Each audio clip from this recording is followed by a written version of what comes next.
All right, 22 minutes before we say goodbye here on Morning Live. Now, Kenya's opposition leader, Raila Odinga, is expected to lay out his strategy following yesterday's election result announcement. This, of course, as the country remains divided after President Uhuru Kenyatta won 98% of the vote.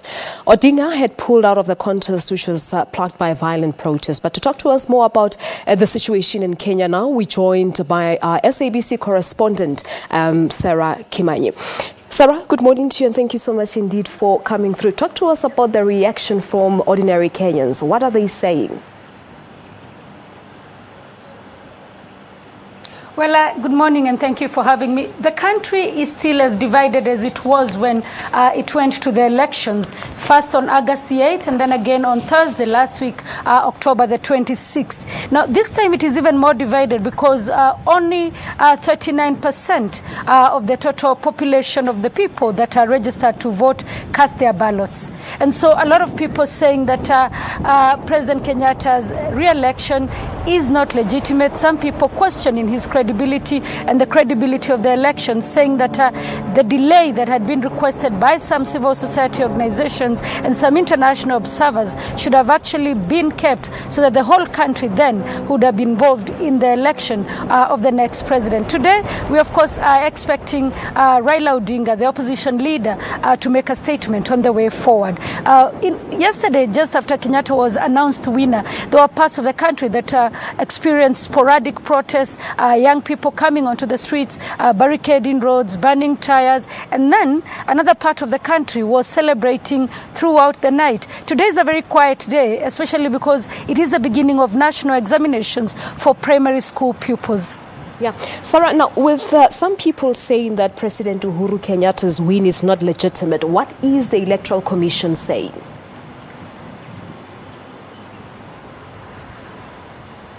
Chairman of the Electoral Commission, Wafula Chebukati, while releasing the results of the election, went step by step, naming all the 47 counties and saying that elections happened everywhere and that Kenyatta was able to get the mandate as required for in the Constitution. However, and he also said that the Commission was able to follow the instructions given by the Supreme Court during its ruling nullifying President Kenyatta's first win after the August 8th election.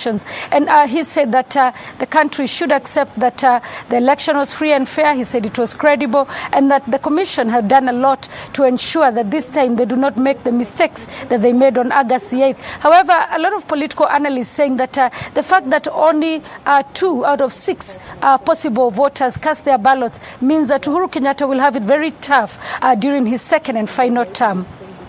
All right, and as we've been reporting, Sarah, this morning that the leader of the opposition party, Raila Odinga, is expected to make a statement today. What exactly are we expecting from whatever strategy that he'll be announcing?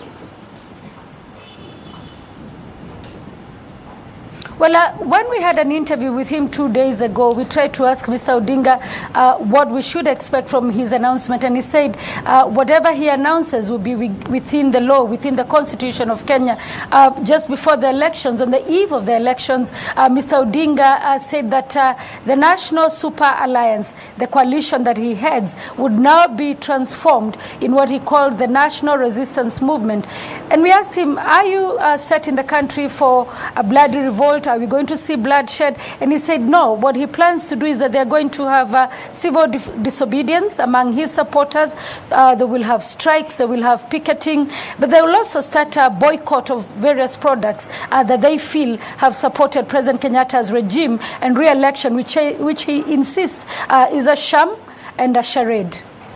On the other hand, Sarah, political analysts in Kenya, what exactly are they saying in terms of the votes that both leaders received, with President Uhuru Kenyatta having received 98% of the votes and opposition leader Raila Odinga just less than 1%? What are they saying?